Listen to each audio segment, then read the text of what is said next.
ये है जी मेरी बेटी।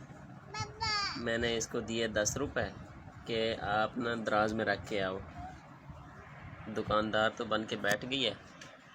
अब ये कुर्सी से उतरने की कोशिश में है कि ये कुर्सी से उतरे और 10 रुपए दराज में रखे। बेचारी उतर नहीं पा रही, देखते हैं कैसे उतरती है ये।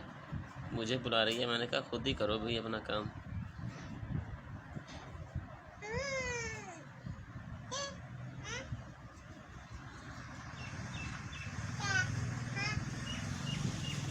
बाबा पैसे रखो, पैसे रखो उधर।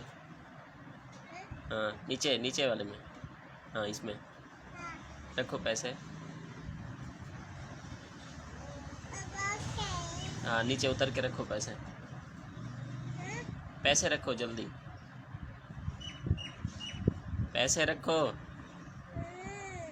दराज में पैसे रखो। नहीं रखना, पैसे रखो दराज में।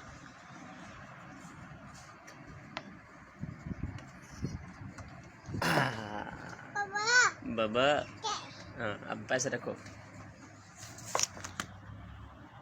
खींचो खींचो खींचो। हाँ अब उनको खोल रही है कि खोल के रखे बिल्कुल। पहले इसने औरतों की तरह उनको बिगाड़ दिया था। ए रख दिए, रख दिए।